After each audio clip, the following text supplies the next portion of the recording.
tem problema? Sem problema. Né? Tá, joia.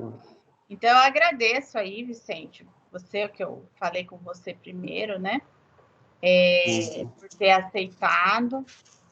Eu procurei você porque eu já tinha falado com você pela Engel. Como que era o nome da outra empresa? Engel. Engel, né? Eu já tinha falado com você e aí eu vi que você abriu uma empresa nova, muito bem. Então, isso vai ser até animador para os nossos alunos aqui. Então, com a palavra de vocês, se apresentem rapidamente e aí depois a gente já começa a apresentação. Aí você compartilha de novo. Tá bom. Boa noite a todos, eu sou o Vicente, sou engenheiro ambiental, formado pela UEMS, aqui de Dourados, da primeira turma. Me formei em 2015, desde então eu já me enviesei no caminho da consultoria, e aí eu era sócio de uma empresa, fui sócio até 2019, né, até novembro de 2019, por algumas divergências saí da sociedade. Em janeiro, abri a minha sozinho e estamos na caminhada aí. Hoje eu estou aqui em Dourados, sediado em Dourados, né? Mas a gente atende todo o estado, toda a parte de licenciamento, defesas ambientais, autuações e principalmente a parte de outorga da água, captação superficial e captação subterrânea. Bom, Marcelo, fala um pouquinho agora, está presente. Bom, boa noite a todos. Agradecer ao Vicente também pelo convite, a Marjorie. E eu sou engenheiro geólogo, formado pela Universidade Federal de Ouro Preto. Depois eu fiz Direito, né? Cancelei meu OAB há pouco tempo, e como advogado eu sou um ótimo geólogo. E comecei trabalhando na parte de mineração, depois passei para poços, e hoje eu atuo com mineração e investigações ambientais, contaminação, né, e outorgas, né. Fiz parte da Câmara Técnica de Água Subterrânea durante 3 anos do Conselho Estadual de Recursos Hídricos em São Paulo, né, e quase mudando para Campo Grande, meu cunhado que está aí só, né. Então, agradecer o convite, né, e espero que a gente tenha possibilidade de tirar as dúvidas que surgirem durante essa apresentação. Obrigada, Marcelo. Obrigada a vocês dois que falam de fora, que legal. Pode compartilhar a apresentação, então, Vicente. Tá, só esclarecendo por que a ligação eu e o Marcelo, né? Ele tá lá em Prudente. É mesmo. Eu até esqueci, obrigado pelo convite, tá, Marjorie? Imagina. É uma honra para nós poder compartilhar um pouquinho do nosso pequeno conhecimento.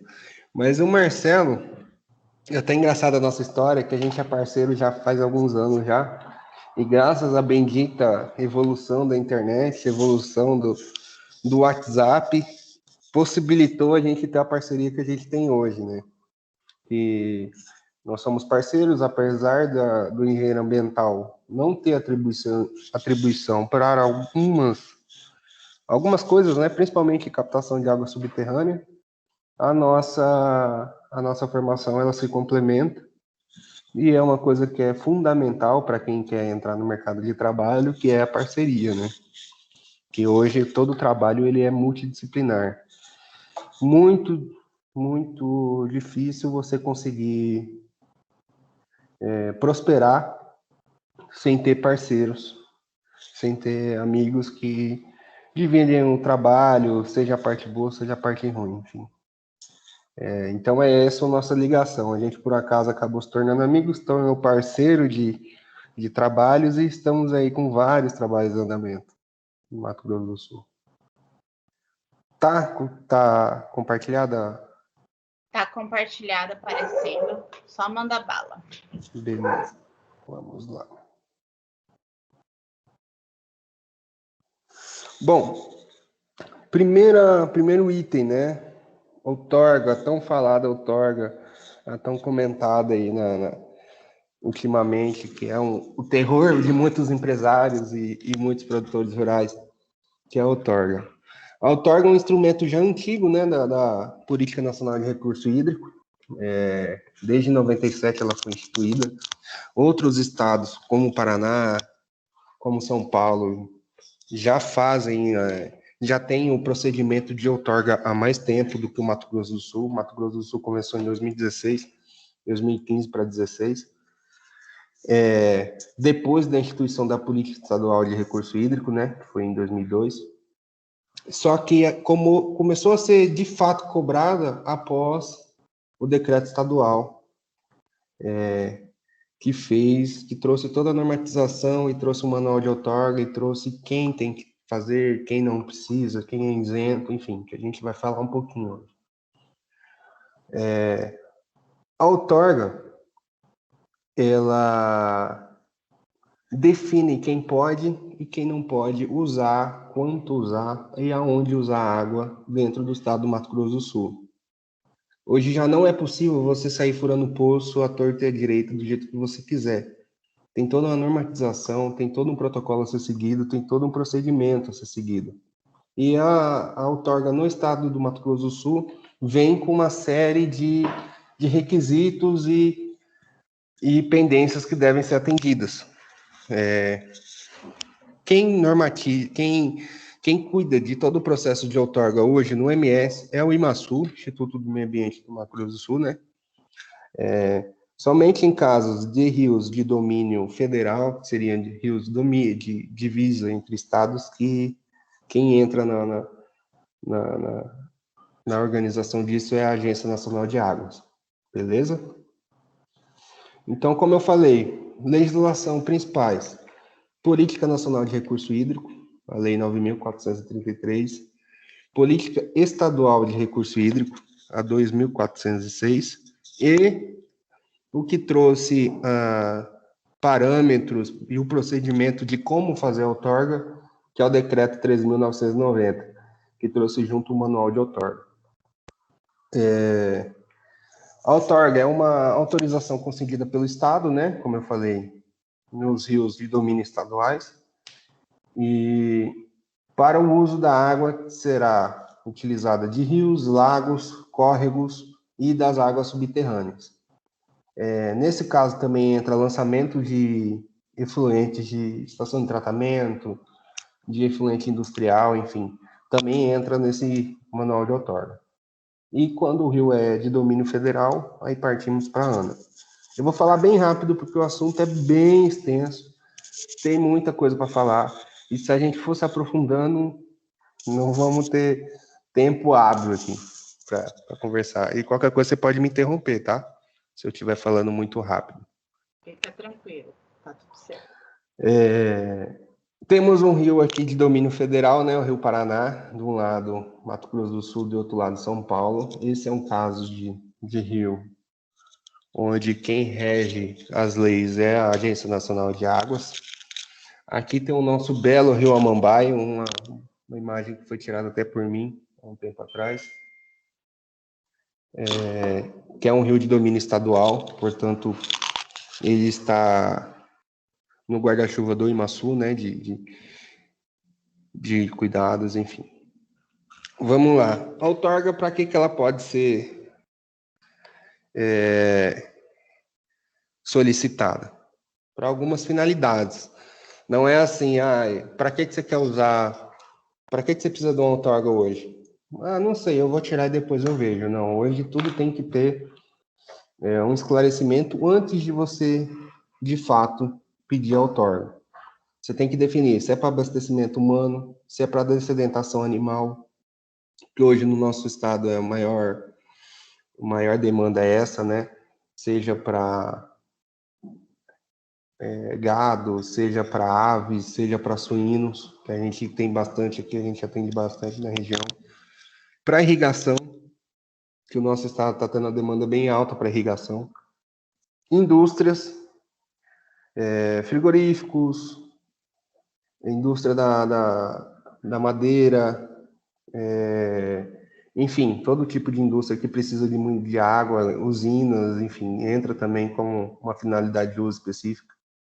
Geração de energia elétrica, caso seja preciso um reservatório, né?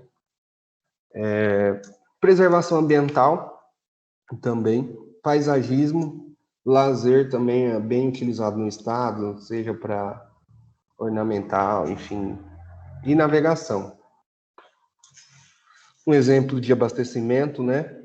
Que é o reservatório da Sanesul, que utiliza água para a gente, irrigação, exemplo de lazer para pesca e andar de jet ski, enfim, e captação superficial.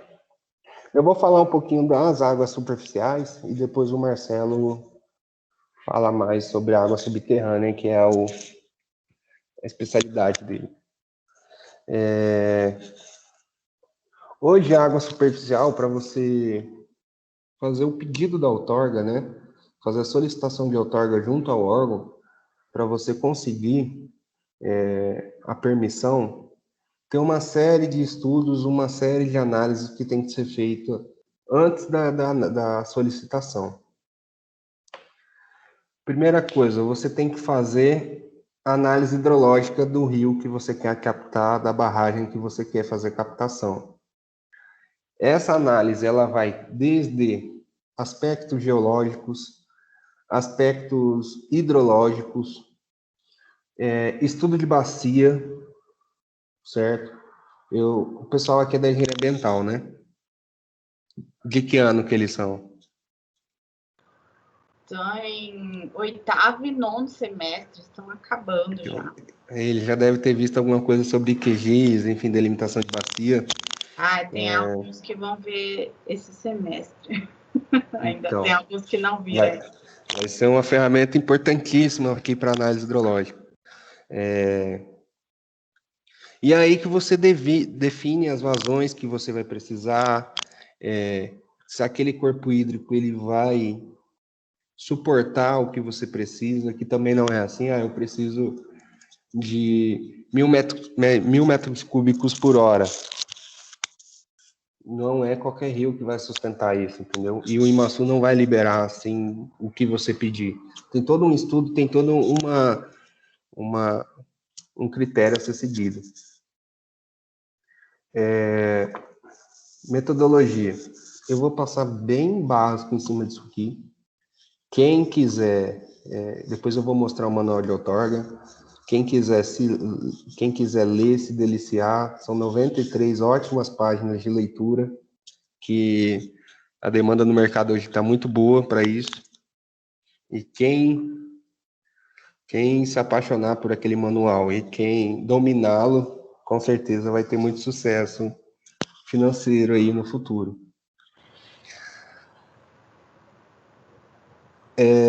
Conforme estabelecido, né, para análise da disponibilidade hídrica nos corpos hídricos superficiais, será adotada como vazão de referência a Q95, que é a vazão que permanece 95% do tempo. Vocês já devem ter visto isso também. E como que a gente define a Q95? Hoje nós temos os postos de monitoramento, aí tem que fazer a regionalização da vazão, junto com o estudo de bacia, para você definir qual o Q95 que você vai usar, e principalmente, aqui são alguns que tem no Mato Grosso do Sul, quanto você vai conseguir de vazão outorgável, que a gente fala. Isso aqui é o fator primordial para qualquer estudo de captação superficial.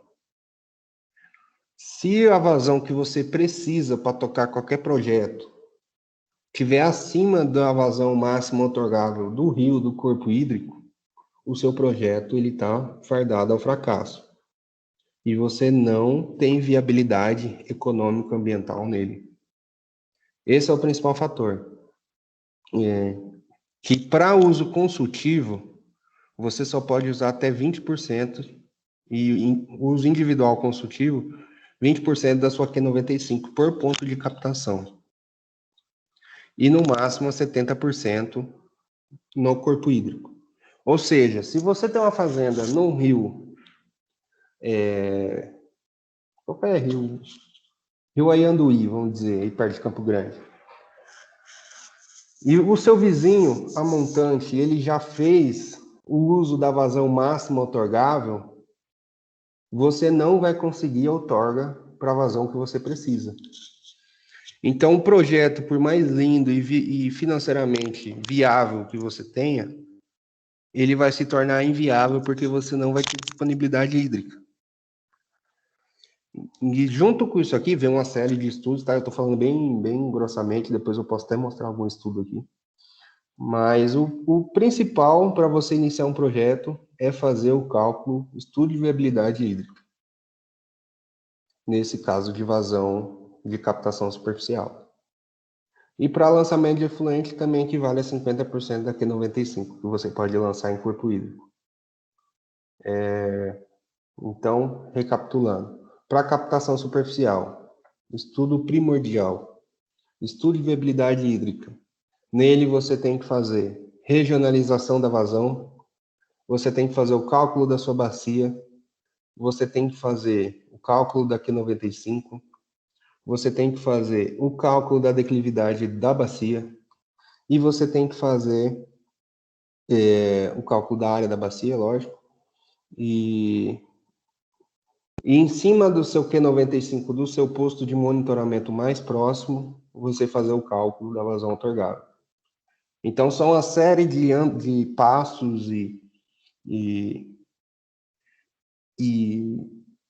fases de um projeto que você tem que fazer antes até de fechar o serviço com o proprietário.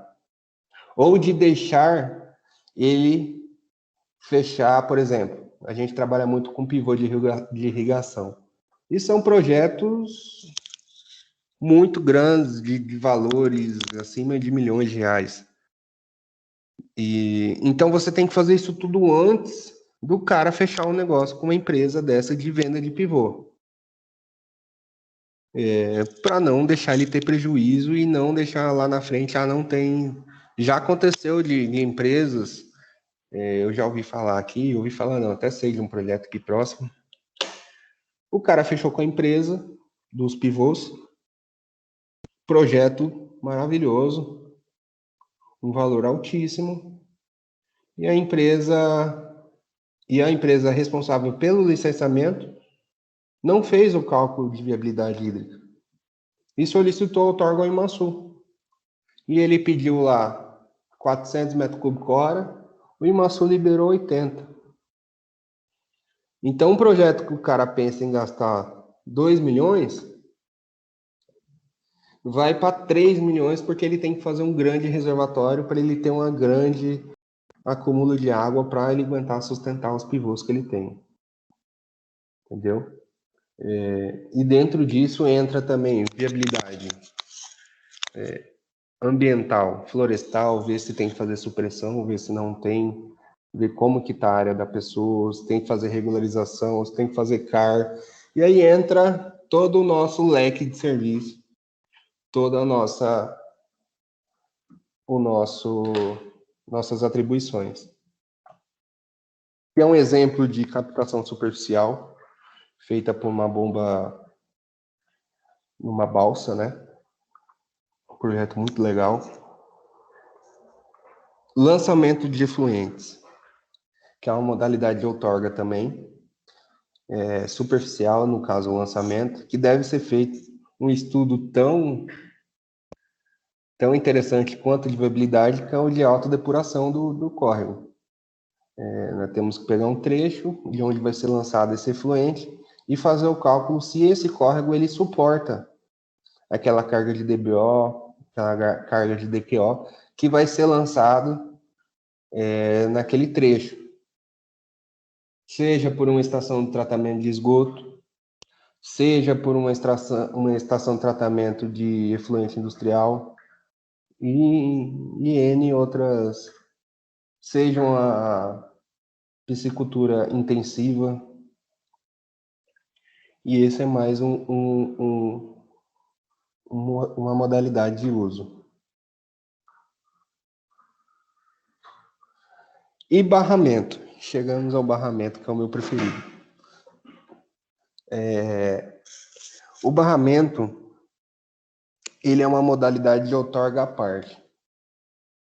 Vamos supor, você tem um córrego e o proprietário ele tem intenção. Eu sempre puxo para o rural, tá? Que é o que eu mais atendo. E é onde a gente tem a demanda maior aqui. Mas ele tem a intenção de fazer o barramento daquele córrego para ele ter um acúmulo de água, um volume de água que seja interessante para a atividade que ele quer desenvolver. Junto com o estudo de viabilidade, junto com todo o projeto do maciço, junto com o geólogo, junto com o engenheiro civil, tem que ser feito o projeto executivo, tem que ser feito o projeto de segurança de barragem, que é um projeto bem extenso, é um projeto bem minucioso, que hoje tem que ser apresentado ao IMASU. Então, além da outorga de captação da água, você tem que fazer uma outorga de barramento, represamento. Empresa bem grande. Aí o Marcelo entra agora. Marcelo, está nos ouvindo?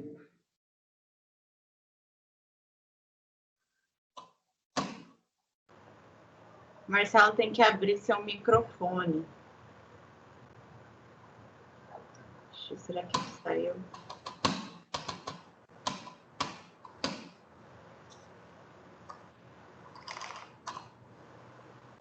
Ele vai entrar de novo. Aproveitando a pausa, pessoal, a Adriane não entrou, né? A coordenadora falou que quem quiser fazer as disciplinas que abriram agora, né, que ofertou depois, que é gestão de resíduos sólidos, gestão de recursos hídricos, sensoriamento remoto e geoprocessamento, é para falar com ela para ajustar, fazer o ajuste de horário, tá? Qualquer dúvida, vocês podem... Eu não sei se tem um chat aqui, igual tem no Meet. Até tem aqui, deixa eu ver. Mas tem um chat, tem um balão aí. Vê se aparece para você.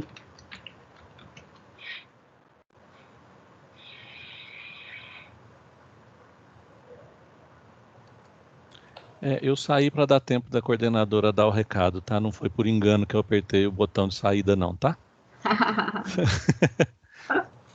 Marcelo, você consegue espelhar aí ou você quer que eu vou passando o slide para você? Pode ir passando, eu vou te dando um toque, mas você vai ver, né? Tá. Qualquer coisa eu peço para você voltar, né? Bom, boa noite, pessoal. Eu imaginei como é que eu ia falar de outorga de água subterrânea se quando a gente pega a maioria dos poços para serem outorgados, eles já estão construídos, né? E ia ficar muito maçante eu apresentar a lista de documento técnico que deve ser apresentada e a lista de documento normal, né, comprovante de endereço e matrícula e essas coisas, para falar a respeito de outorga de água subterrânea.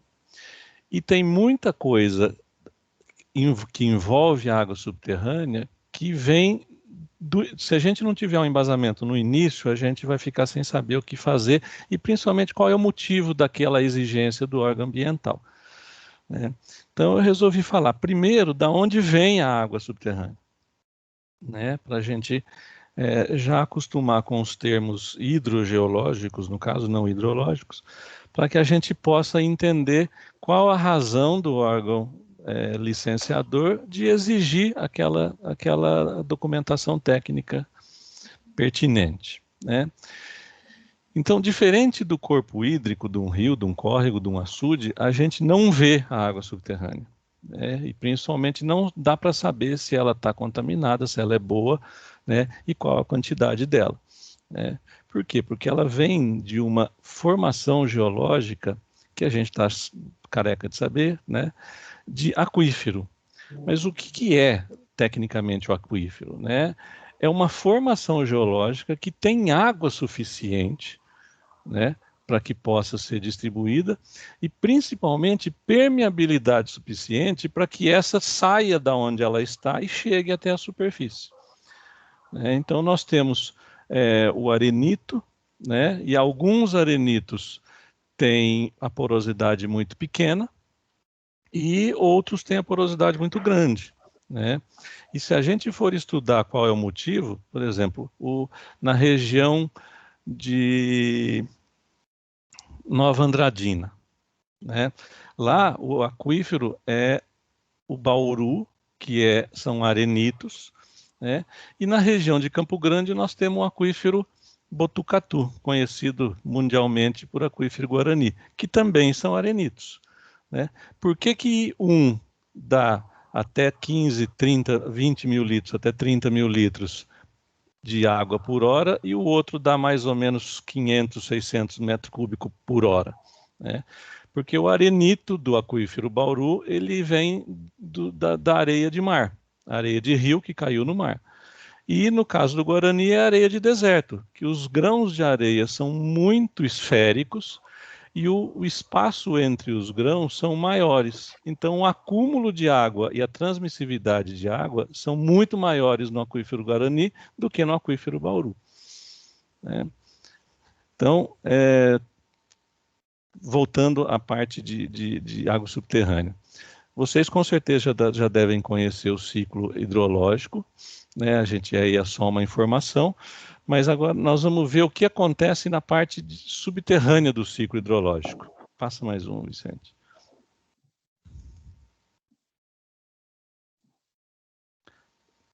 Né? Então nós temos alguns, vamos dizer assim, termos hidrológicos que a gente precisa saber para verificar as exigências do IMASU, né? Nós temos o aquífero freático, né? Todos esses vocês estão vendo aí com relação a poços em aquíferos artesianos, que tem uma camada impermeável acima dele, né? Aquífero freático é que a pressão atmosférica dentro do aquífero, ela é a pressão atmosférica normal, né? E por aí vai. Vocês estão vendo do lado direito, está escrito uma área de recarga de aquífero artesiano, né? Campo Grande, o aquífero Guarani, ele tem uma área de recarga de Campo Grande indo para Terenos, pegando uma área muito grande, né? Por que a área de recarga dele é ali? Né? Porque ele forma uma bacia que vai até o estado de São Paulo, né? Tem o formato de uma bacia, daquelas bacias de alumínio, e a outra ponta fica no estado de São Paulo, perto da região de Araraquara, Ribeirão Preto, né? E por que eu não falei ainda de poço artesiano? Porque artésios, esse poço artesiano é um nome que não existe, mas todo mundo conhece como artesiano, e depois inventaram o semi-artesiano. Artésios em grego significa fonte. Então, quando o poço artesiano existe, ele é um poço que, em função de uma camada impermeável superior a ele é uma água confinada e sob pressão. Então, quando você fura o aquífero Guarani, né, muitas vezes a água sobe até a superfície. Então, ela jorra, né? Então, o termo correto para poço, né, sem ser o artesiano, que é o jorrante, que não precisa de bomba, é poço tubular profundo. É o que nós vamos falar aqui, poço tubular profundo. Tá? Pode passar, né? Então, para a gente falar a mesma linguagem, para a gente saber a respeito de outorga, né, muitas vezes a pessoa fala assim, o aquífero é uma camada de rocha que armazena e transmite água. O aquífero livre, ele não tem uma camada sobre ele confinando, que gera uma pressão na água, diferente do aquífero confinado, que o exemplo mais conhecido é o artesiano, é o Guarani, né? E temos poços freáticos, são furados, por exemplo, no aquífero Bauru, e poços artesianos, que são relacionados especificamente a aquífero confinado. E muitas vezes a gente vê o pessoal confundindo, né, pessoal técnico mesmo, diferença de nível freático e nível piezométrico, principalmente quando você vai fazer um poço de monitoramento. Eu vou fazer um poço piezométrico. Mas é um poço freático, né? O poço piezométrico, ele vai medir o nível da água daquele poço que foi furado ali, daquele poço de monitoramento ou poço normal, né? E o nível freático é o nível da água regional, né? Vou dar um exemplo prático. No aquífero de areia, de arenitos, eu tenho um nível freático, porque todos os poros se comunicam. Agora, na região de Campo Grande, eu dificilmente vou ter um nível freático. Por quê? Porque os poços do basalto, que é a geologia que compõe Campo Grande e Dourados, as águas subterrâneas elas ficam acumuladas não em poros de areia, mas em fraturas no basalto. E essas fraturas podem ou não ser comunicantes, elas podem ou não se comunicar. Às vezes você faz um poço em Campo Grande e pega 40, 50 mil litros de água e você faz um a 30 metros e você fura 250 metros e ele está seco, né? Então essa é a diferença. Pode passar, Vicente. E quais os tipos de captação que a gente tem? Nós temos o mais comum, que a gente costumava ver bastante, que são os poços escavados, e o outro slide, o poço tubular profundo.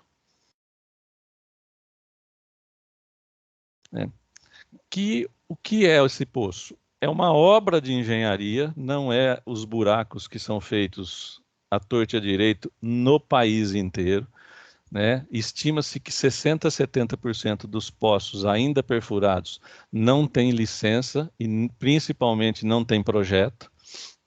Isso é um risco ambiental que nós vamos correr há muito tempo, né? E elas são executadas com sonda de até 2.000 metros de profundidade, né? E aí temos que ter um alinhamento vertical, né, feito a laser para não ter problema, porque um poço de 2.000 metros, se ele desviar 0,1 grau, no 2.000 metros ele vai estar a uma distância horizontal de mais ou menos uns 700 metros. Pode passar. As etapas da construção de um poço, elas dependem de dois projetos. De um projeto técnico, que existe uma norma técnica para isso, da BNT, e depois para a construção tem uma outra norma técnica, tá? E as etapas são, sem entrar no mérito de documentação ainda, só no mérito técnico da perfuração, né? Você pode perfurar com 3 ou 4 tipos de perfuração. Você tem a completação desse poço, que é a colocação dos revestimentos, filtros, pré-filtro, etc. A limpeza, que antes de você entregar o poço pronto, você tem que limpar com todas as impurezas que ele normalmente gera e os fluidos que você põe dentro, né? E o desenvolvimento dele, né, que é fazer uma limpeza mais afinada, né, para que qualidade e quantidade da água que você pegue seja a melhor possível, né? E depois que ele estiver pronto, a gente faz os testes de vazão e os testes e a desinfecção do mesmo, tá? Só vocês que vão sair daqui a pouco para o mercado, as normas técnicas, todas elas existentes, elas são recomendações, tá? E o absurdo dos absurdos, na minha opinião, é que você tem que comprar as normas técnicas, né? Elas deveriam estar disponíveis para que todos os profissionais pudessem consultar e todas as pessoas comuns também pudessem consultar, mas aqui no Brasil ainda não funciona assim, né? Só que apesar dessas normas técnicas serem recomendações, a justiça como um todo as exigem exatamente do jeito que elas estão escritas, tá? Então, qualquer problema que algum dia alguém tiver porque não quis seguir uma norma técnica e isso acontecer de cair na parte judicial para resolver, o juiz vai entender que a norma técnica é obrigatória, né? Esses são alguns tipos de perfuração, cada um deles é específico para um tipo de rocha, né? Tem rochas muito duras ou muito moles, ou com cavernas, no caso da região de Bonito, né, que tem o carbonato que vai sendo dissolvido pela água da chuva, né? E cada um desse tipo de rocha, de geologia, depende de um tipo de perfuração. Pode passar, Vicente. E o que é essa completação, né, do poço? Nada mais é que você pegar o furo que você fez e jogar a parte de revestimento, cimentação, filtro, pré-filtro e as partes obrigatórias de acordo com a norma técnica. O revestimento é o tubo que a gente vê do lado de fora dos poços, né? E eles têm a função primordial de sustentar as paredes do poço e sustentar os pré-filtros, que nós vamos ver daqui a pouquinho, né? Esse tubo de revestimento são tubos lisos, não são perfurados, né? E o tubo filtro são exatamente a mesma tubulação, só que toda ranhurada, toda aberta, né? Para que a água possa, a partir do momento que a bomba ligue, ser captada e colocada na superfície, né? E o pré-filtro é um revestimento entre a parede da perfuração e esse tubo, né, para que seja, ela faz o papel exatamente do nome dela. Ela filtra, ela pré-filtra, né, as impurezas mais finas e deixa passar só a água sem esse tipo de impureza. Normalmente é argila, silt, né, um material mais fino, sai durante a limpeza, né? E a laje de proteção sanitária para envolver o tubo de revestimento. Não é o cimento que a gente vê em cima. Esse tubo esse laje de proteção sanitária, a gente vê um quadrado lá, tá? Mas o tubo de revestimento tem uma proteção que chama proteção sanitária, né? É o selo sanitário que eles chamam, né? Que é como se fosse, imagina uma caneta Bic, né?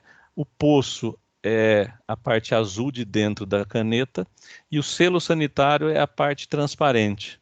Ela envolve o cilindro da perfuração, né, com cimentação. E isso é feito durante a perfuração. Eu posso estimar que 90% dos poços construídos até ontem não têm esse selo sanitário. Pode passar, Vicente. Esse é o tubo liso que a gente vê sendo colocado num poço, ele provavelmente deve ser de 8 polegadas, e do lado direito os tipos de filtro, cada um específico para um tipo de rocha, tá? Ele vai rosqueado nesse tubo azul que vocês estão vendo, né? Então, quando você faz um poço com tubo de aço, você usa esses filtros de inox ou de aço que estão à direita. E quando você faz um tubo de PVC geomecânico, você mesmo pode fazer as ranhuras de 0,75 milímetros nele. Pode passar, Vicente. Então, aí está o poço, que nós vamos falar daqui a pouco a respeito das outorgas desses poços. Tá? Pode passar. Eu coloquei essa limpeza e o desenvolvimento do poço mais pela fotografia, né? Essa foto é de um tubo de aço, tubo Node, em função das ranhuras para a entrada de água, e esse aí foi feito em laboratório, tá? Mas isso é depois que você mostra a limpeza do poço, como ele atrai a parte mais grosseira primeiro, que vai fazer o papel de pré-filtro, e a parte mais fina vai ficar sempre do lado de fora desse grão mais grosso. Aí parece que são cascalhos, mas são grãozinhos de 1 milímetro de diâmetro. Pode passar. Então agora nós entramos nas autorizações, né? Em praticamente todos os estados funciona mais ou menos do mesmo jeito, com mais ou menos exigências, né? Para você querer pegar água subterrânea, a primeira coisa que você deve fazer é pedir autorização para o órgão ambiental. No nosso caso aqui é o IMASU. Depois dessa autorização para perfurar, né, que vem uma série de documentos técnicos e documentos normais do interessado, a partir do momento que você perfurou, você tem que pedir a outorga para usar a água sua e mostrar para o órgão ambiental que você seguiu todas o projeto que foi feito, né? E mostrar, através de relatórios, que você tem direito de usar a água. Pode passar, Vicente. Então, os documentos técnicos, no caso do Imaçu e a maioria dos demais estados, pelo menos, né, é fazer o projeto do poço tubular. Ele tem que seguir essa norma técnica 12.212. Se não for seguida, o Imaçu devolve até que seja corrigido. E na outorga nós temos a outra norma técnica, que é na construção do poço. Nós temos que mostrar para o Imaçu, né, na medida do possível, que o poço foi construído de acordo com o projeto ou de acordo com a norma técnica de construção. Né?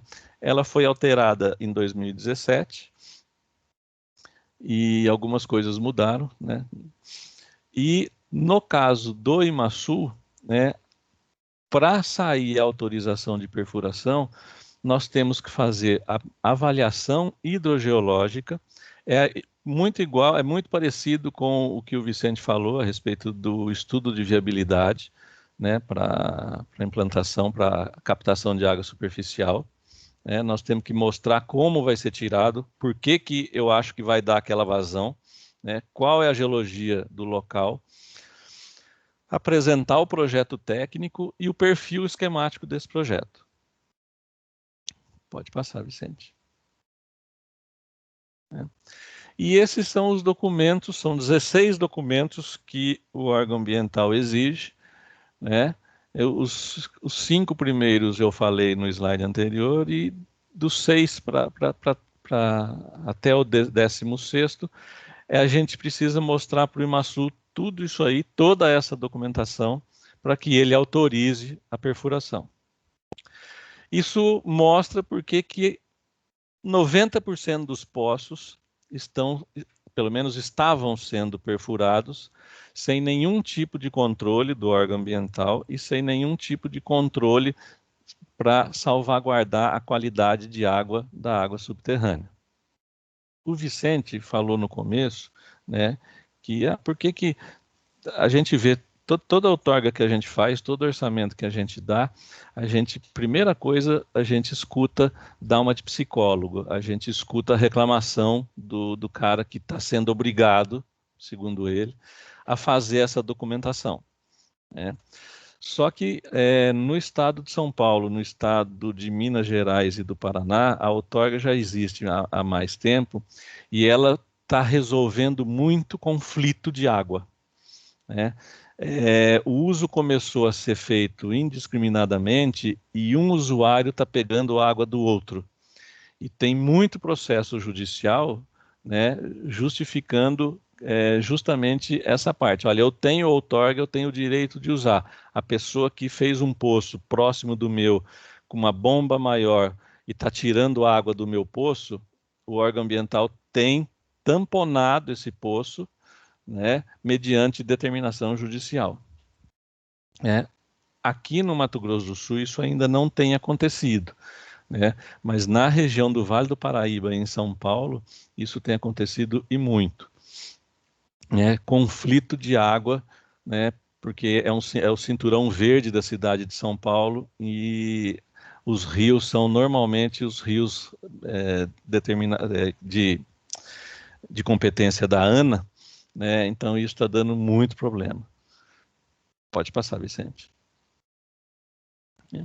Como vocês vão ter essa apresentação, eu não vou me deter muito na documentação, porque ela é praticamente autoexplicativa. A parte técnica da documentação é o que eu estou falando, tá? Nos slides anteriores. Pode ir, Vicente. No caso para outorga de direito de uso, ou seja, quando o poço já está pronto, 90% dos poços que a gente tem feito essa documentação, dificilmente a gente tem informação sobre a perfuração. Tá? O resto a gente tem. O 1, o 2, o 3 a gente consegue, né? O 4, o 5 dificilmente vai ter a empresa do CREA que perfurou o poço, né? A gente pode colocar 90% ou até mais, não faz ideia de quem perfurou ou tem certeza que não teve responsável técnico, né? E aí, para suprir ou tentar suprir essa lacuna, o IMASU tem pedido testes de vazão do poço, né? O cálculo do coeficiente de transmissividade do poço, a planilha de campo do teste de vazão, para que ele não seja, para que o teste seja exatamente feito de acordo com a norma técnica, a interpretação desse teste, e antes estava aí que ele exigia também o formulário de outorga, hoje ele já não exige mais, a gente só manda o perfil do poço, né? Pode passar, Vicente. Esse é o restante da documentação, né? E o que o IMASU, uma das coisas que ele dificilmente abre mão, da parte técnica e principalmente da zona de proteção, da área de proteção, ou no termo técnico, de acordo com a norma técnica, no perímetro de proteção sanitária dos poços artesianos, que pela legislação, pela norma técnica, é um quadrado, né, de alambrado. Pode voltar, Vicente. É um quadrado num alambrado de raio de 10, ou seja, um quadrado de 20 por 20, né, com o poço no meio. O IMASU, pela quantidade de poços que existem, que era impossível isso acontecer, ele exige pelo menos de 3 por 3. Tá? E dependendo da situação, ou ele manda tamponar ou ele diminui, né? Para que não haja possibilidade de entrar contaminante por água de chuva ou qualquer atividade que possa estar do lado do poço, que possa chegar na água subterrânea e impedir que essa água seja consumida, né? Um dos grandes problemas nas cidades são as águas subterrâneas contaminadas com nitrato, que é a parte final da decomposição da matéria orgânica, seja folha ou seja de uma estação de tratamento de efluente de aves ou de suínos. Pode passar, Vicente. E o que é esse teste de bombeamento, né, que a maioria reclama? Ela consiste em várias medidas ao longo do tempo. O IMASU está exigindo que seja no mínimo de 24 horas de duração, que o IMASU vai ter a vazão, o rebaixamento e o tempo que ele tem esse rebaixamento. E com essas informações, ele tem a possibilidade de fazer previsões e monitoramento dessas águas subterrâneas para verificar se a transmissividade está sendo prejudicada por algum motivo, se a capacidade específica está sendo prejudicada, ou seja, se ele está dando menos água do que 10 anos atrás, para que o Estado possa ter medidas corretivas, né, ou preventivas, se der tempo, para que não seja prejudicado o fornecimento de água subterrânea daquele local.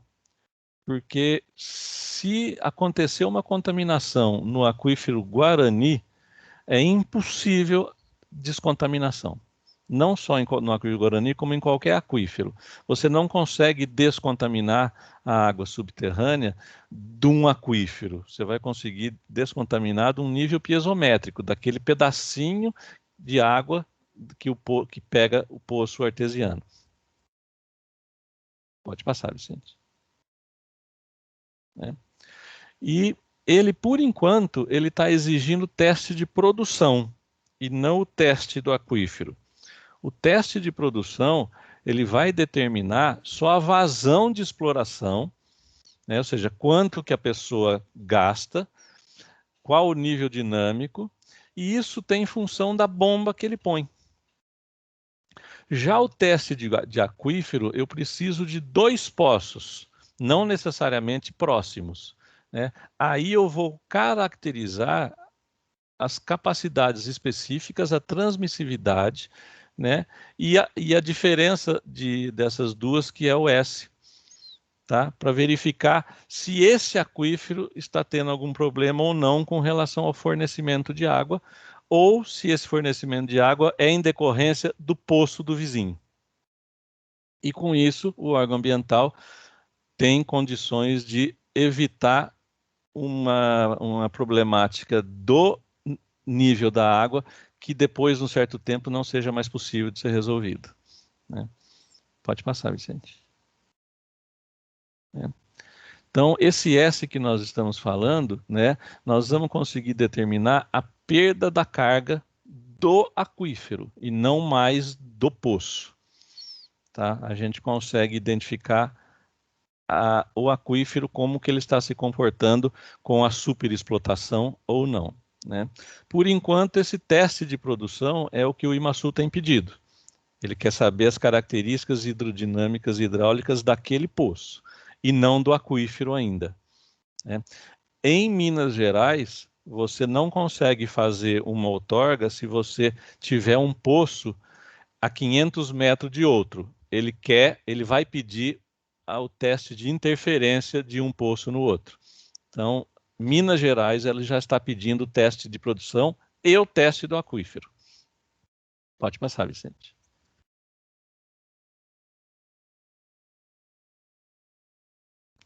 Esse é você que vai mexer, Vicente? Marjorie, eu não sei se o pessoal tem alguma pergunta, como que você quer fazer para abrir para pergunta ou não.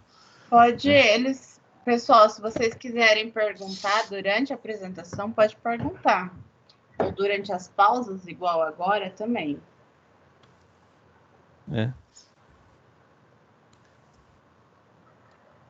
Não?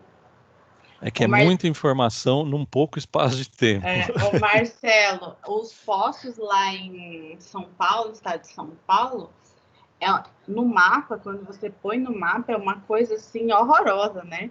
Parece até que é um em cima do outro, não parece? Quando você espacializa eles. Você fala quando você entra nos Ciagas da CPRM, não é? Que é aqueles pontinhos azuis. É desesperador. Aquilo lá deve ser 30% do que tem. Nossa, né? Porque é o que está registrado. Infelizmente. Então, mas lá eles começaram a fazer um trabalho mais intenso com essa parte, né, das águas subterrâneas, depois que eles começaram a ter esses rebaixamentos de aquífero e não conseguir recuperar.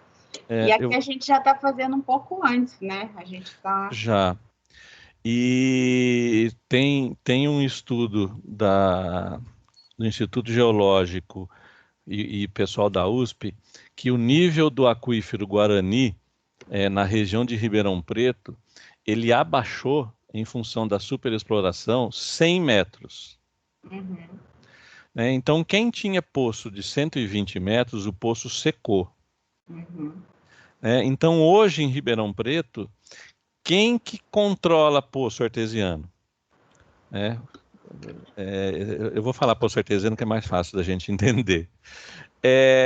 O DAE, que é a mesma coisa do IMASU aqui, só que para poço, e a prefeitura, ela também exige a licença da prefeitura, e o Ministério Público. Se os três não autorizarem, você não fura poço na região de Ribeirão Preto. Na cidade de Ribeirão Preto é só para abastecimento público.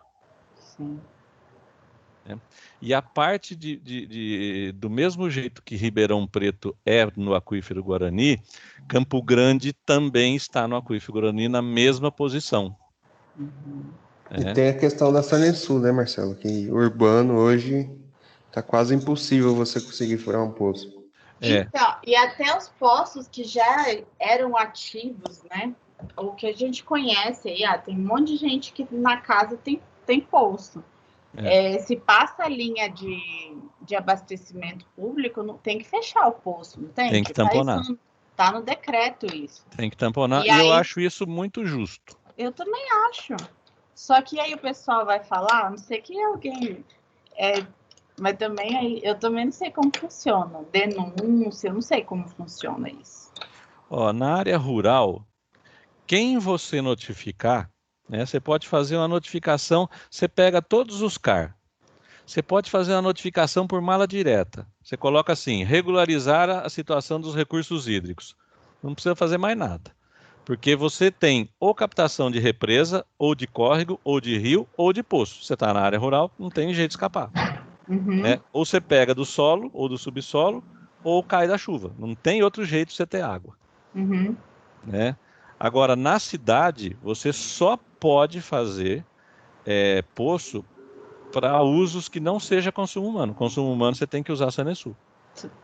Águas Guariroba, né? Aqui em Campo Grande, no caso em Campo Grande. É verdade. Eu não sei qual... E o Imaçu, faz o que, um ano para cá, né, Marcelo? Que eles estão batendo bastante em cima de poços irregulares, principalmente dentro da cidade. E a multa hoje ela está partindo de R$10 mil, além do tamponamento. Sabe? E o Imaçu não, desculpa, e a Sanesul e as águas de Guariroba, elas têm que tirar as autorizações exatamente do jeito que o restante. A diferença é que em vez de 10 anos está sendo 30 a outorga. Eu acho muito tempo para monitorar, mas Mas eles fazem isso para valer o investimento, né, de quem está. E normalmente, não no caso eu acho que de Campo Grande, mas no caso de outros estados, o próprio governo tem uma parte grande nas empresas de saneamento. Então, vira um jeito de você arrecadar um pouquinho mais e, infelizmente, esse dinheiro que arrecada mais não vai para a conservação. O Conselho Estadual de Recursos Hídricos ele fez 4 estudos junto com o IPT, CETESB, Instituto Geológico, a parte de água subterrânea da USP, em 4 cidades, de 200 mil habitantes cada uma. Todas essas 4 têm contaminação de nitrato, e todas essas contaminações, o relatório foi suavizado porque a contaminação era quase que exclusivamente de vazamento de rede de esgoto. Você vê o pessoal tomando conta quando vaza água. Quando vaza esgoto é só quando alguém reclama um mau cheiro. Mas não é objeto dessa conversa. O Vicente vai vai falar dessa parte? Eu vou fechar um pouquinho essa parte de poço e vou mostrar um pouquinho os estudos que tem que ser feito para o pessoal visualizar mais ou menos como que funciona. Além de tudo esse tanto de documento que o Marcelo falou, o cara ele tem que comprovar que ele é proprietário da área ou arrendatário. O cara ele tem que comprovar no que ele vai usar, por exemplo, se for uma granja de aves, ele tem que pôr quantas aves ele vai ter lá. Essa quantidade de aves tem que bater com a quantidade da licença ambiental dele de operação. Se tiver 5 pessoas que vai fazer o consumo da água, ele tem que declarar quantas pessoas vai ter. Se for ter consumo humano, tem que ter o tratamento da água, que a portaria número 5 do Ministério da Saúde exige o tratamento da água para consumo humano. Isso tudo a nível rural, tá? Urbano, hoje você só consegue tirar outorga no urbano de lava rápido, de lavanderia e alguns outros usos bem específicos, industrial, alguma coisa assim. Mas fechando, tem que fazer todo esse estudo, enfim, e depois que vem a outorga, eu vou mostrar uma outorga aqui para o pessoal ver o que é uma outorga, tão falada, né? Tem que ser feito um monitoramento, né? Deixa eu ver uma aqui.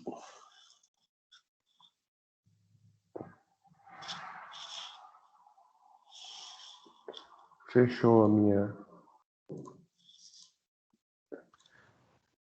Ô Marjorie, enquanto o Vicente... Marjorie, né? Desculpa. Enquanto o Vicente procura aí, né? Ele começou a falar com relação a sucesso de conhecimento no começo da nossa conversa, né? E como o pessoal daí está saindo, né? Eles vão deparar com vários tipos de profissional, né? Se você quiser, eu vou passar para o Vicente, depois eu vou encerrar minha fala com isso aí. a parte ética da nossa profissão, entendeu? Tá, tem uma questão também que... A questão da empresa perfuradora, né, Marcelo? Que é um fator primordial, né? Porque se a empresa não tiver 100% regularizada, ela não é permitido nem tirar autorização. E tem um porém. Ela pode até estar 100% regularizada, mas né? ela não Mas executa. ela não executa o projeto de acordo com o que foi feito. É muito difícil. Isso é bem complicado. Então, você tem que pôr devagarinho. Você fala, olha, vamos fazer o selo sanitário de 20 metros, que é a caneta Bic revestida de zero, da superfície até os 20 metros, um selo de concreto, de cimento. Isso já evita 99,9% das contaminações decorrentes da própria perfuração e do uso da água. E aí você vai, e tem que cobrar. Você cobra, não, mas isso dá trabalho, mas você tem que fazer. Não é fácil. E além de fazer, o cara tem que ter o registro no CREA, ele tem que ter o geólogo como responsável técnico. Ou engenheiro de Minas. E tem que estar com toda a documentação em dia, né? Enfim. E a concorrência... Em Campo Grande já é mais difícil, e Dourados também, porque você tem que ter um tipo de equipamento, um tipo determinado de rocha. Mas a hora que você entra na areia, qualquer gato pingado faz um buraco no chão e põe uma bomba. Exatamente. Bom, dá para ver aí? Tá aparecendo. Isso aqui é uma outorga de recurso hídrico. No caso, é uma portaria de outorga, para captação subterrânea e dessedentação animal. Esse aqui é uma Lintaporã, o proprietário, ele tem barracões de avicultura, e a gente fez a outorga dele, e na própria outorga, como uma licença ambiental comum, ele vem as exigências e as condicionantes que têm que ser atendidas. Fala que o outorgado responde civil, penal, administrativamente se causar algum dano, ao meio ambiente ou à saúde.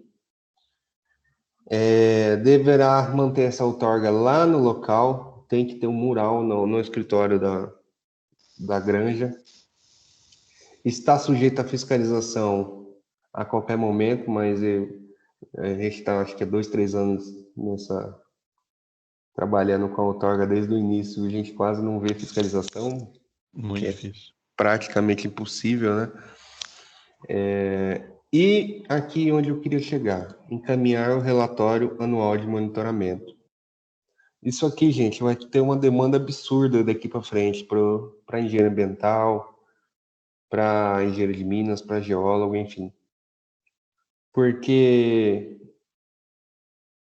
é humanamente impossível você atender todo mundo nesse relatório aqui. Entendeu? A gente tem uma pancada de poço aqui que, se a gente for fazer os relatórios, nós vamos viver só fazendo relatório. Então, que nem eu falei, quem se apaixonar pelo manual de outorga e engolir ele, vai sair na frente de muita gente. Uma dica que a gente pode dar aí. Vicente, posso te interromper? Com certeza. Eu não sei o que o Imaçu, aonde eles estão cadastrando os resultados das análises. Tá? Eu imagino que eles deveriam, não sei se eles estão fazendo isso, colocar isso num sistema que o próprio sistema alerta quando existe uma inconformidade na análise. Não na outorga, que exige análise de água para outorga, mas no monitoramento. Porque as outorgas, nós não pegamos nenhuma outorga que tenha dado algum problema de água sem ser bacteriológico. Então, eu não sei se o Imaçu ele vai não outorgar um poço com nitrato, por exemplo, acima de 10. Nós não pegamos nenhum disso ainda. Lá no estado de São Paulo, o Departamento de Água, ele começou a seguir isso, não outorgar, E depois dos estudos que foram feitos na Câmara Técnica de Água Subterrânea, verificaram que o bombeamento era a melhor alternativa para diminuir a concentração de nitrato desses poços, né? Então, o DAE, ele fez há mais de 20 anos mandando fechar poço com nitrato para depois verificar desses estudos que ele fez parte, né? E brigou pelo resultado, por não aceitar o resultado, né? Além disso. E o bombeamento era o melhor caminho para você diluir o nitrato com águas mais limpas ou com menos nitrato, né? E hoje ele parou de não dar outorga, porque ele nem pede mais a análise, né? Eu brinco com o DAE, porque eu faço parte do comitê de bacia, e eu brinco com eles que eles ficaram bravos, né? Já que eles não querem, já que eles não têm mais análise para indeferir de nitrato, poço artesiano, eles também não querem mais análise nenhuma. Mas lá houve uma pressãozinha política, não houve não, Marcelo? No DAE, sim, né? Vamos supor, eu vou dar um exemplo, no Mato Grosso do Sul, são 16 itens. No estado de São Paulo, são 3. Desses 3, o mais técnico é o relatório fotográfico. Então, né, o pessoal da USP bateu muito, o pessoal da CETESB bateu muito, porque toda a parte de água subterrânea, os dados de outorga que eram estudados para teses de mestrado, doutorado, você perdeu a confiabilidade neles. Porque agora qualquer pessoa pode falar que o nível de um poço é 10 metros. Eu já vi aquífero Guarani em cima de montanha. Então eu não sei o que vai acontecer lá, mas coisa boa não vai ser. E já deu um debate no Imaçu, né? Já. Que a pressão também está grande no Imaçu. A pressão está grande. A pressão da... Não vou falar da Assembleia Legislativa, porque não é o fórum aqui, mas se eu pudesse falar, eu falava. Mas, enfim... Mas aí como você dá conta aí dos relatórios, Vicente? Conta pra gente. Então, a gente está... Tem todo o cronograma, né, de atendimento. E tem que ser feito 2 leituras anuais, né? Uma na seca e outra no período chuvoso, só que também esse período chuvoso e seco, hoje o nosso clima ele tá uma bagunça. Tem que ser feito o registro mensal do hidrômetro, que é instalado no poço. Eu nem mostrei uma fotinha do poço pronto, né? Depois deixa eu mostrar. Aqui, ó, isso é um poço bonitinho, pronto. Tá aparecendo aí? Tá. Tem que ser feito as leituras do nível estático e dinâmico 2 vezes ao ano. Tem que manter o registro mensal da leitura do hidrômetro. Tem que ser feito uma análise físico-química e bacteriológica da água anual, para saber se não tem nenhuma contaminação, coliforme, enfim. Isso tem que ser tudo compilado, feito planilhas e entregado protocolado no Imaçu, no caso é em Campo Grande, né? Que o Imaçu está quebrando nosso galho, que a nossa unidade aqui de Dourados está fechada. O IMA está fechado? O Imaçu está fechado aqui, não está recebendo protocolo devido ao coronavírus. Ah, não sabia. Agora nós temos que ir, toda semana eu estou em Campo Grande quase. Eita. Só um parênteses, ou seja, o controle eletrônico da qualidade da água não existe. Não, estão mandando tudo em formato papel. Não. Esquece. E todo ano tem que ser feito esse monitoramento, a outorga de poço vale por 10 anos, né? Então é uma loucura, imagina só. A gente tem mais de sei lá, Marcelo, uns 70 monitoramentos aí por ano. Mais ou menos. Se a gente for distribuir, a gente tem que sair, tirar um mês do ano para fazer monitoramento todo dia. Aí o Imaçu pede 24 horas de teste. Então, você imagina. Que é uma outra discussão que dá algumas horas de debate, né, Marcelo? Nós perdemos a discussão no Imaçu lá quando nós fomos chamados para a reunião. Mas tudo bem, nós vamos seguir. O perfil, mostra o perfil. Isso é o perfil do poço projeto pré-perfuração. Por exemplo, esse aqui é o que a gente fez aqui agora perto. Pertinho de Dourados aqui, uns 12 quilômetros. Qual que era a estimativa? Perfurar 50 metros, um poço barato, com a vazão razoável, para o proprietário dar água lá para as vaquinhas que ele tem, para fazer uma horta orgânica que ele está construindo e tudo mais. Só que projeto pré não é o projeto pós, né? Então, depois da mudança, depois da perfuração, chegou em 50 metros e não teve água suficiente que ele queria. Então, o projeto pós ficou desse jeito. De 50 ele veio para 97, a vazão veio para 7,37, o nível estático dele está em 10, então vocês imaginam 87 de coluna d'água aqui. E o nível dinâmico em 15,59. Deixa eu só fazer uma análise, Vicente. Isso, desculpa. por favor. Por que ele estava previsto para 50 e ele foi para 97, se o nível da água está no 10? Significa que até os 90 e alguma coisa ele estava seco. Por quê? Porque era basalto. E o basalto dá em fraturas. Né? A hora que ele estourou a água, né, ela subiu para 10. Então é por isso que nós previmos 50 metros e foi para 97.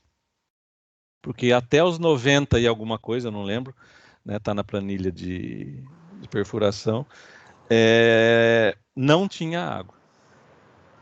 Exatamente. É surpresa, né? Um poço que nós fizemos em Bonito, né, o ano passado, numa pousada lá, em Bonito é mais complicado porque a rocha é totalmente diferente, né, é uma rocha carbonática, é calcário, ela tem a ocorrência de caverna, e ela é uma rocha, e ela é uma água extremamente salgada, ela é uma água extremamente com uma quantidade de sólidos totais dissolvidos muito grande. Então ela não faz a espuma. Você vai lavar o cabelo lá, não faz a espuma. E furamos um poço de 100 metros e esse deu artesiano. Ela joga a água fora. Né? E a água é doce. É um dos 3 poços, se eu não me engano, que a Sanesul falou, que tem água doce lá. Olha, qual que é a profundidade? 100 metros. 100. Então, o que teve que fazer? Volta o perfil do poço lá, Vicente. Bem na boca do poço. Né? Nesse azulzinho para fora, né? Antes de terminar o azulzinho, quando o poço fica desligado, a água fica jogando 3 metros cúbicos por hora sem a bomba estar ligada. Então nós tivemos que fazer uma tubulação, passar por debaixo da pousada inteira e ela é descartada diretamente na rede de água pluvial de Bonito. Aí quando o cliente está precisando de água, ele liga a bomba e aí a água cai um pouquinho. Ela vai para um nível estático de 11 metros mais ou menos. A hora que você desliga, ela volta a subir. Nossa. Não precisava nem de bomba, quase. Não, mas aí ele não tem. Ela puxa 3 mil litros por hora sem bomba, ele não precisa disso tudo. Eita. Então, aí na autorização é necessário ir lá no local, né? Bater uma estaquinha, tirar foto de todos os lados e depois do poço pronto, isso aqui é lá no mesmo local depois de pronto. Hidrômetro, torneira para coleta da água. Esse tubinho aqui do lado aqui, que a gente não falou, eu acho, né, Marcelo? Não. Que é o tubo de nível, que ele que vai que vai fazer a gente fazer a leitura, né? Que vai nos permitir fazer a leitura do nível estático dinâmico, que vai dentro dessa sonda aqui do lado esquerdo. Volta no perfil. No perfil. Opa. Só estou dificultando sua vida. Né? Vocês estão vendo um tubinho fininho do lado de um outro tubo maior amarelo. Né? Esse tubo é o tubo que o Vicente falou. Ele só serve para a gente colocar o medidor de nível, que é uma fita métrica de 200 metros, 100 metros, 50 metros, né? E não deixar essa fita enrolar no tubo amarelo mais grosso. Ele só tem essa função, de não deixar ele enrolar. Exatamente. Fita métrica. Aqui é o clorador, né? Que ele fez uma cloração para a água que ele vai consumir. Clorador automático. O cercamento com a tela de alambrado, com o portão. O orímetro instalado no painel da bomba, que ele vai medir quantas horas a bomba fica ligada. A laje de proteção e pedra brita no entorno do poço. Então, isso é um poço 100% legalizado, outorgado, que deveria ser feito, né, em todos os casos. Alguém poderia, já que o pessoal está quase finalmente nos últimos semestres da formação do curso, por que o cloro está dentro de uma casinha coberta do sol?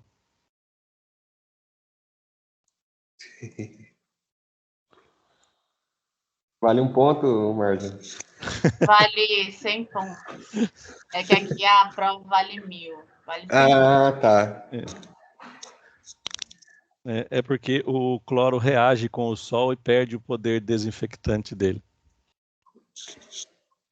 Por isso que ele tem que ficar lá. E aqui é o nosso teste de bombeamento. Primeiro é feita essa planilha de campo aqui.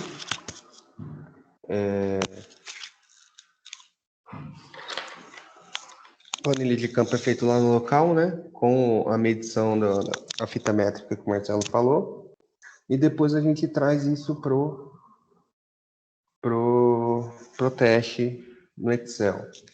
Desse Excel que a gente gera, fazemos os gráficos de rebaixamento, de recuperação, de rebaixamento pelo tempo, de capacidade específica e fazemos o cálculo da transmissividade. Marcelo. Vicente, volta no gráfico. Vocês estão vendo o gráfico que está escrito assim, vazão versus o tempo? Né, em vermelho, né? Ele começa com 8 e alguma coisa, depois baixa para 7,5, depois sobe para quase 8. Isso provavelmente deve ter algum poço do lado ou próximo que está ligando e desligando e está pegando um pouco de água desse poço que nós fizemos. Porque o nível da água sobe e desce, né, praticamente o teste inteiro. Uhum. E a tendência dele seria só descer.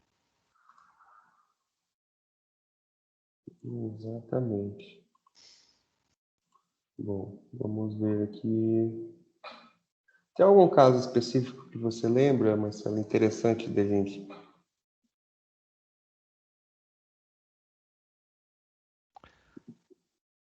De poço artesiano, não. Mas aquela medição de vazão de água superficial lá em Glória de Dourados. Que nós usamos a alta tecnologia de bolinha de isopor. Sério? Método do flutuador, rapaz. Método do flutuador. Você falar assim parece chique, né? Você falar os bolinhas de isopor. Deixa eu lembrar aqui. Temos do Arimar também. Lembra do Arimar? Aquelas 7 nascentes junto? Isso. Lembro. Coisa mais linda aquela nascente. Aqui, ó. Essa outorga de captação superficial para aquicultura. Eu não tenho foto mais, Marcelo. Poço. Não tem mais foto. Essa nascente tinha, acho que quantos tubos ligados nela? 6, 7? Não era um para cada tanque? Era um para cada tanque, eu só não lembro Então quantos era tanques 11. tinha. 11. Era Bom. 11. Tem outro que a gente trabalhou agora há pouco. É tanta coisa que a gente fica perdido. Paulo Puccinelli. Só para o pessoal entender, a nossa tecnologia.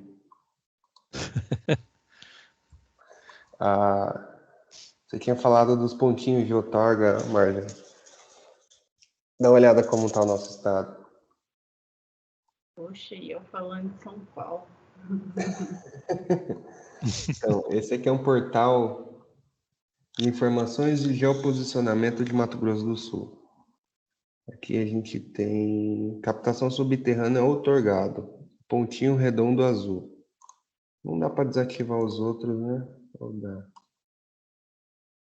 Pontos de outorga.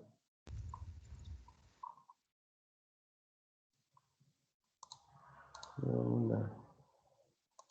Então, mas só para vocês terem noção do caos.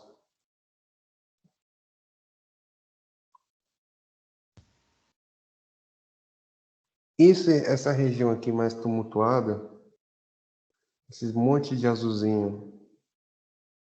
Aqui não aparece meu mouse aí. Aparece sim. Aparece?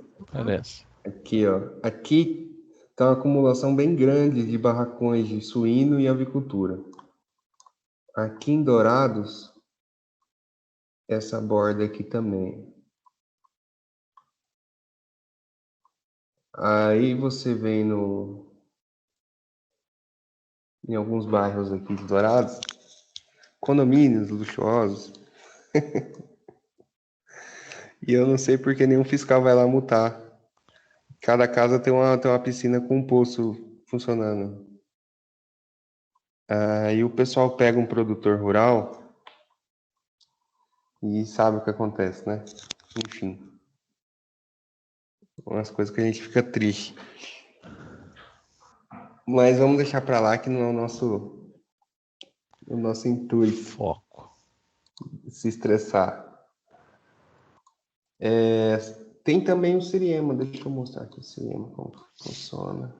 Deixa eu Vocês... perguntar, qual é o nome desse portal que você estava olhando aí, os postos? Como que eu vejo isso? Onde que é?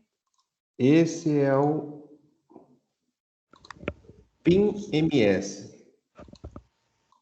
Aqui. PIM-MS, eu vou te mandar o link.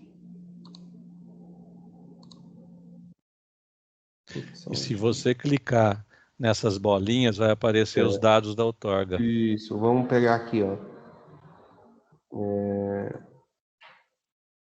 Aqui tem duas outorgas nesse ponto. Maria de Lourdes Merlotti, CPF, a vazão outorgada. E se você clicar, vai aparecer para você a outorga. Isso aqui é uma ferramenta importantíssima no estudo de viabilidade hídrica que tem que ser feito antes da implementação do projeto que eu falei. Por exemplo, aqui tem córrego, ó. Temos uma captação superficial para mineração. Foi deferida em nome de José Pereira Rodrigues. E temos mineração, lançamento e disposição final e captação superficial. Deve ser draga, né? Areia. Areia. Aqui embaixo temos outro. Para irrigação. Essa é a preventiva. Isso. Aí tem as modalidades que a gente comentou. No caso da irrigação, você precisa de uma vazão muito alta. Só que às vezes a pessoa não quer implementar o projeto no mesmo ano ou na mesma época que ele tá pensando em irrigar. Só que ele quer garantir a vazão que ele vai ter, seja ano que vem, seja daqui 2 anos. Ele fala, ó, eu não vou esperar meu vizinho pedir a outorga dele, sendo que quando eu quero implementar o projeto lá na frente, eu não vou ter vazão. Então ele entra e pede a outorga preventiva. Ela é válida por 3 anos e assegura aquela vazão que ele precisa pelos próximos 3 anos. Então, aqui tem tanto de... Vamos ver, bolinha redonda amarela. Captação subterrânea isenta. Aqui deve ser um assentamento, provavelmente. O pessoal tem bastante pocinhos pequenos. Enfim, isso aqui é uma ferramenta essencial para quem quer trabalhar com outorga. Você vem aqui, vê se já tem, se não tem, se o cara já outorgou e trabalha. Mas voltando ao Siriema, bem rápido. Funciona mais ou menos assim. Eu vou dar o exemplo daquele que eu mostrei o perfil do poço, seu João.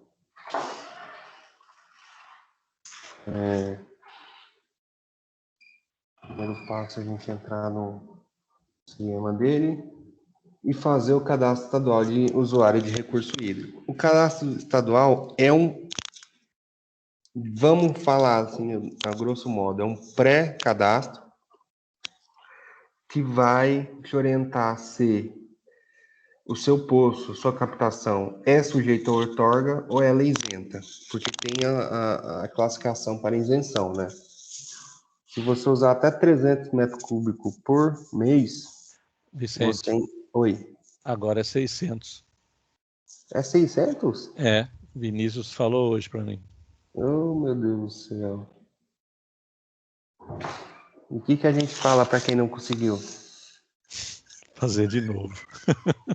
Para quem precisou de 500 e não teve? Não sei, ele falou para mim que mudou agora. Complicado. Mas mudou no decreto, mudou? O Vicente, Vicente não, desculpa, eu liguei pro Vinícius, que é o geólogo, um dos geólogos do Imaçu. Peixoto. E pedi para ele olhar uma declaração minha que estava parada tem umas 2 semanas, e ele que falou assim, agora não é, você sabe que não é mais 300, né? Agora é 600. E eu não lembrava que ele tinha falado. Eu falei, não, 600 o quê? Não, metro cúbico por mês. Que tá tendo algumas mudanças, né? Desde o início do ano. Isso eu não vi, não. Mas eu não vi no decreto nada, nenhuma alteração. E eu não vi. Eu não vi. Então, mas tem coisa que eles mudaram sem decreto. Por exemplo, formulário de outorga, eles não exigem mais. E eles resolveram não exigir sem decreto. É verdade. Teve algumas coisas que foram facilitadas. Uhum. Mas tem que ter decreto. Mas amanhã eu vou ligar lá para perguntar disso aí. Pergunta para ele. Não sei se é o Vinícius amanhã, mas hoje foi ele. Então, o primeiro passo é fazer o cadastro de usuário de recurso hídrico, e ali vai te mostrar, a partir da quantidade de animais que você tem, a partir do volume que você precisa, se aquele uso vai ser sujeito a outorga ou não. Se ele for sujeito a outorga, já vai automaticamente, e você tem que dar entrada no processo de outorga, que é nessa outra aba aqui. Depois de tudo organizado, né? A série de documentos tem que ser feito, enfim. Todos aqueles documentos, fotos que eu mostrei, tem que ser inserido aqui no sistema, vai ser analisado, vai ser deferido e vai sair a portaria de outorga. Aqui está cancelado porque ele como uso, foi feita autorização e ele estava enquadrado como uso insignificante. Aí você volta aqui no cadastro depois da perfuração e eles abrem o sistema e você comprova que ele é um usuário insignificante. E aqui tem a série de documentos que tem que ser inseridos para comprovar isso. Então, relatório da perfuração, análise da água, enfim. Todo o catatal de documentos. Então, eu acho que é isso, né, Marcelo? Dúvidas? Uma leve e breve passagem é mais ou menos isso. Muita informação. Dúvidas do pessoal? Pessoal, estamos ansiosos. Por último, essa dúvida, esse valor insignificante que você falou seria desses 300 ou 600 metros cúbicos mensais? Isso, exatamente. Seria 10 metros cúbicos dia. Eu ia falar isso. Tinha um negócio de 10 metros cúbicos por dia. Isso. Tá, outra dúvida. Só uma curiosidade, na verdade. Quanto custa um serviço, por exemplo, de outorga? Nesse caso que você mostrou lá de um cliente que era de 50 metros, depois passou para 97, como precificar isso? Qual o valor, em média, que é cobrado? Eu posso te dar uma... Quem que está falando, só para eu saber o nome? Thaís. Quando eu me formei, né, alguns anos atrás, eu não sabia o que eu podia fazer, né? A gente sai sem saber o que pode fazer. Quanto e cobrar? Principalmente, como que eu vou pôr preço no meu serviço. Então, o que você faz? Você começa a ver e perguntar o que você está fazendo. Todo mundo fez isso, entendeu? E tem que ser assim. Mas você pode começar fazendo da seguinte maneira. Deixa eu só abrir a calculadora aqui. Vamos supor que você queira ganhar R$15.000 por mês. Certo? Então vamos por lá, R$15.000 por mês. Né? E você vai trabalhar 4 semanas, 22 dias úteis. Você divide isso aqui por 22, você vai ter que ganhar R$681 por dia. Se você for trabalhar 6 horas por dia, você divide isso aqui por 6, 113. Então, a sua hora técnica, nessa conta simples, dá R$113. Tá? E aí você vai vendo qual é a dificuldade que você tem para fazer determinado tipo de serviço. Tá? Eu, depois de 22 anos, eu fui até o Sebrae e fiz uma consultoria financeira, né? E cheguei à conclusão que a minha hora de serviço não era tão simplificado assim, porque tinha os impostos, tinha a minha aposentadoria, quanto é que eu queria lucrar, né? Chegou a R$285 a hora trabalhada. Tá? Eu tenho 31 anos de trabalho, nunca consegui cobrar 285 até hoje. O teste de bombeamento é 24 horas. Começar, né? Para começar, se eu fosse cobrar um teste de bombeamento de 24 horas, sem cobrar hora técnica, você não ia trabalhar. Vamos colocar os 113 mil, né? Os R$113 vezes 24, 2.700. Tá? A gente tem cobrado, em média, 1.300. Com nota. Então, você pode pôr o que você cobraria 113, você já caiu para 60 e alguma coisa.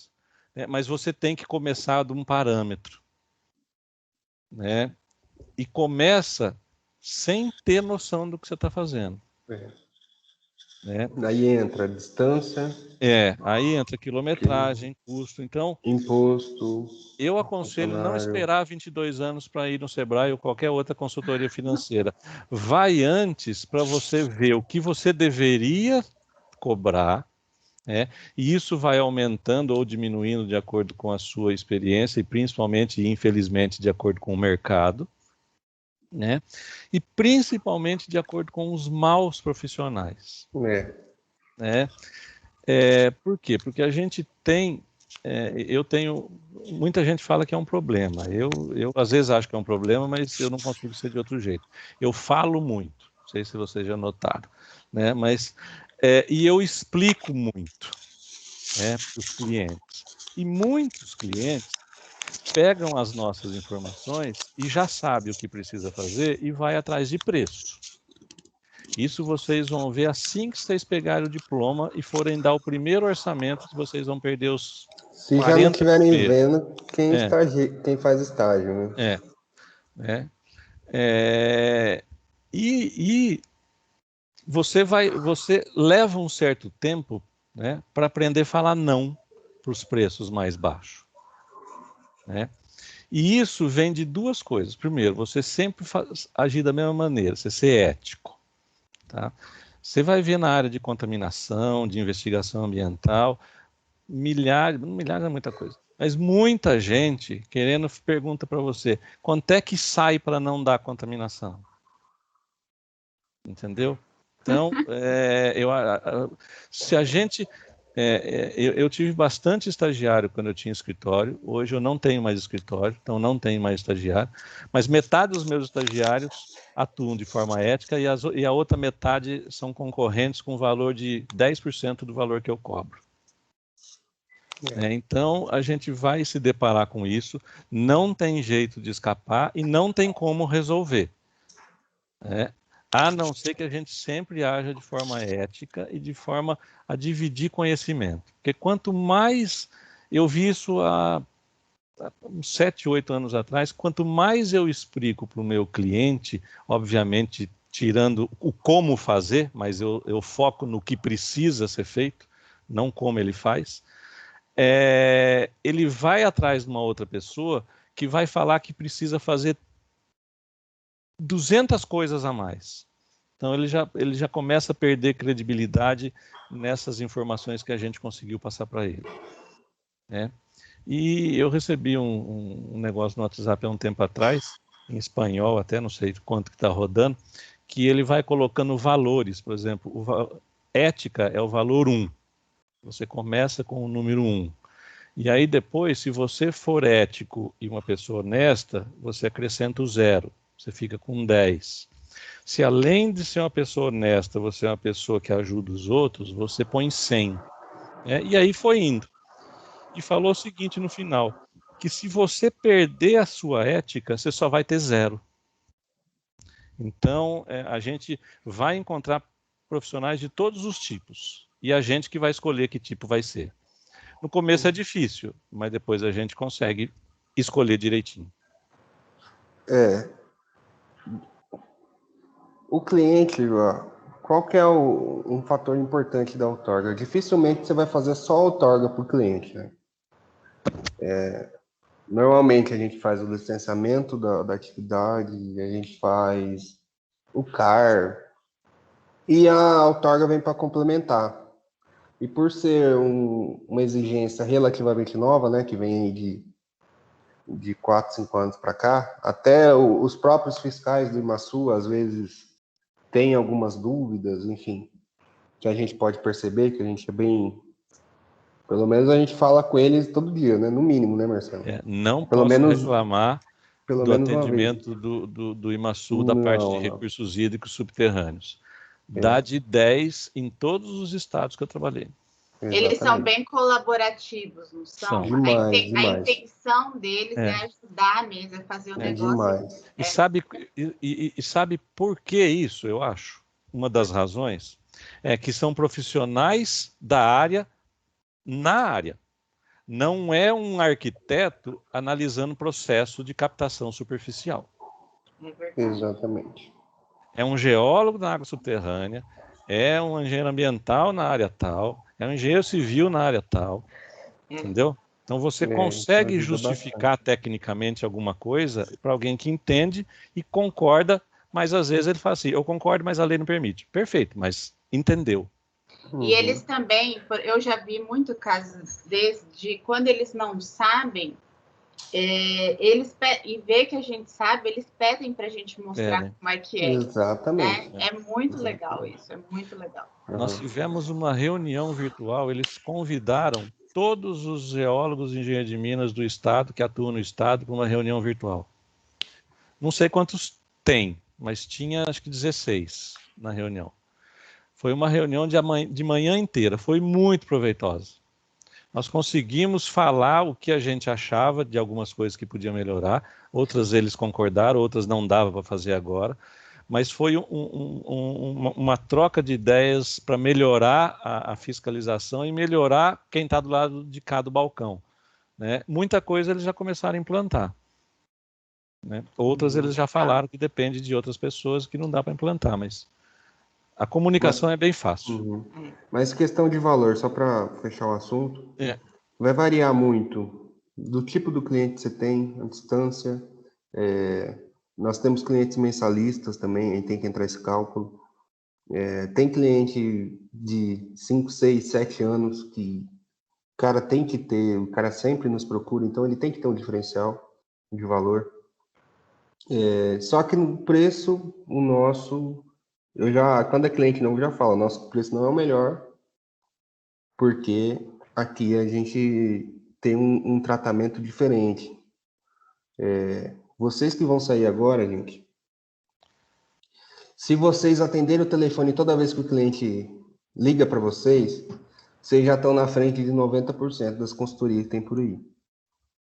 Se vocês derem atenção e fazerem tudo conforme tem que ser feito, sem absurdo, enfim, sem fazer nada errado, lógico, sem aceitar propina, enfim, que vai ter gente, igual o Marcelo falou, que vai fazer proposta indecente, vocês já vão estar na frente de 90% das consultorias por aí.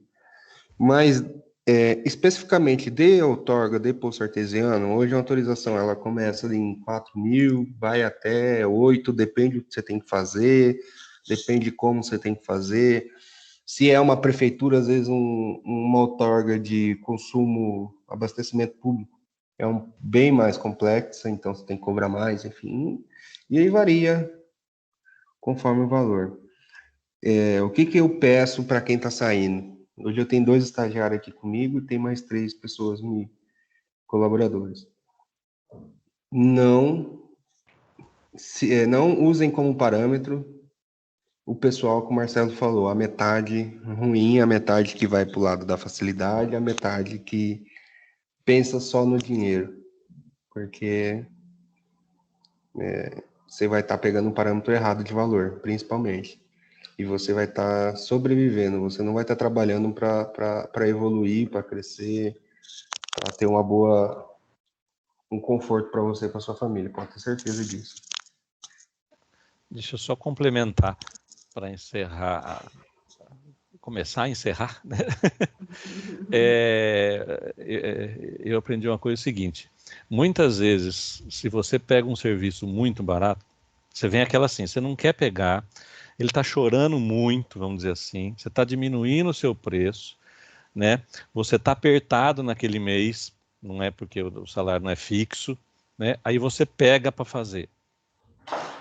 Ele vai demorar para sair, vai ficar complicado, né? Você não vai conseguir entregar, você não consegue desenvolver o trabalho, parece que o negócio agarra de um jeito. Você vai preferir não ter pego. E às vezes você pegar um serviço com um valor muito baixo, daqui 3, 4 dias você deixa de pegar um serviço grande porque você não tem tempo, porque aquele lá está enrolado. Né? E falando do seu telefonema, né, atender, você ganha 90%. Se você der retorno, se você não atender, você ganha os outros 90%. Você vai para 99%. Exatamente. Como diz um conhecido, não temos concorrência, gente. Isso é verdade. Mais dúvidas? Acho que era isso. Vocês falaram até mais do que precisava, que foi muito legal, muito bacana falar disso também, né? Falar de valor, de ética. Eu acho muito bacana falar isso para eles. Não, é muito importante. O pessoal pergunta para mim, Marcelo, como que foi o serviço na pandemia? Eu posso falar, a gente fica até envergonhado, porque você vê tanta dificuldade. Diminuiu o serviço? Diminuiu. Mas eu não parei de trabalhar. Também. Entendeu? Você trabalha menos, né? Mas o rendimento diminuiu um pouco, mas não que afetasse praticamente nada, né? Você só vê gente reclamando, né? Eu não posso reclamar. E uma coisa que eu acho que não tem nada a ver com o trabalho é você gostar do que faz e ajudar as outras pessoas. Quantas vezes nós perdemos prazo para outorga, nós pagamos do bolso, né, Vicente? Nossa Senhora. Principalmente no começo.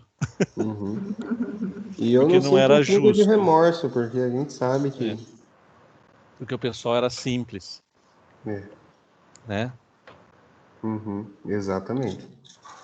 Porque não você sabe quanto que você perdeu, e eu também. O pessoal às vezes pensa que o agronegócio e eles estão milionários e tal, mas, cara, o que a gente atende aqui de pequeno produtor, que tem 10, 12 hectares e tem uma granjinha de frango ali, se dá um problema na granja de faltar água, ou morrer os frangos, o cara vai passar fome. Entendeu? Que 3, 4 mil reais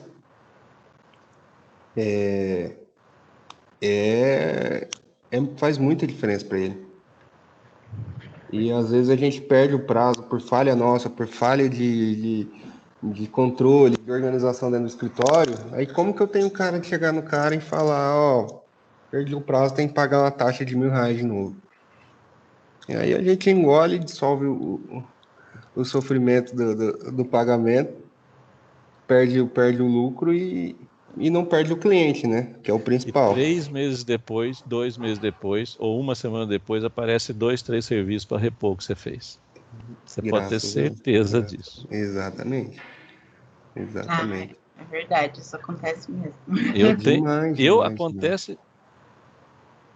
não vou falar toda semana, mas toda vez que você dá alguma coisa de... E o que a maioria, não vou nem falar profissionais, vou falar a maioria do pessoal que trabalha com isso faz. Perdeu um prazo, desliga o telefone e não atende mais o cliente. O que eu peguei de serviço inacabado na região inteira, o fulano veio aqui e disse que ia fazer, aí eu dei R$2.000 para ele e ele não voltou. É demais, gente, é demais. Gente. Hoje eu posso falar que 50% a 60% do serviço que eu pego é serviço de andamento de outras pessoas. Que outras pessoas não concluíram, não deram andamento, não atenderam o telefone, pegaram o dinheiro e sumiram. Entendeu? E esses, com certeza, trazem outros clientes e você vai formando aquela rede de contatos e assim vai. Eu vou falar o que eu precisei fazer na pandemia. Eu quase não pegava a entrada do serviço. Aí eu comecei a passar a pegar a entrada, porque o serviço diminuiu né? Tá difícil, né? E a segunda parcela é quando acaba o serviço. Eu só pego quando ele acaba. Acabou. Me dá a última parcela, a segunda parcela. Primeiro, é um jeito de um cliente novo confiar em você, porque você vai receber depois do negócio entregue. Segundo, você tem que entregar. Por quê? Porque se você estiver precisando de dinheiro, aquele lá é garantido. Então você se vira para trabalhar sábado e domingo, mas termina e dá o prazo que você prometeu para ele que você não ia conseguir cumprir se você tivesse com a grana no bolso. Então é um jeito de forçar você a cumprir o próprio prazo que você deu para ele. São coisas tão básicas, né, Marcelo? São coisas tão básicas, mas o pessoal não dá tempo de você pensar no óbvio, às vezes. E principalmente as parcerias, né? Porque o engenheiro ambiental não pode fazer tudo, não consegue fazer tudo. Não. Tem até muita coisa que a gente pode fazer, mas a gente não dá conta de fazer. Não dá conta. E fechar as parcerias é a melhor coisa do mundo, eu acho. Eu não tenho empresa de engenharia ambiental, de consultoria ambiental. Sou consultora independente, mas é mais para pegarem meus conhecimentos do cérebro Mas tem empresas que me procuram e eu acabo prestando serviço para eles como se fosse terceirizado, né? Bom saber, bom saber. E aí eu fico ali no banco de profissionais deles para quando precisar, né? Tá explodindo de trabalho, chama a Marjolie. Isso é bem legal de fazer também, de fazer parceria. A gente tem vários profissionais ad hoc aqui. É muito bacana isso. O Marcelo é um que está dentro do meu escritório e não está, entendeu? É verdade. Então é isso. Alguém mais quer perguntar, falar, agradecer? Eu já agradeço, foi muito legal.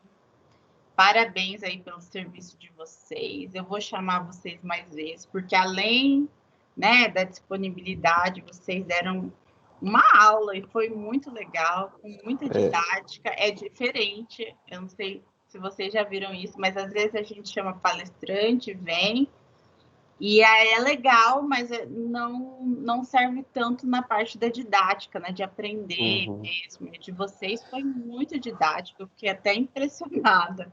Parabéns mesmo.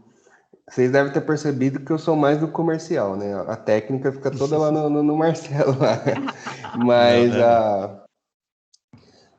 eu gosto muito desses bate-papos aqui, porque na minha graduação faltou muito, entendeu? Se não fosse os estágios que eu, por minha vontade, medo de desemprego e medo de virar um coitado na rua aí, um garçom, fui atrás durante o final da graduação e caí em boas empresas de consultoria que moldaram um pouco minha cabeça, eu estaria perdido.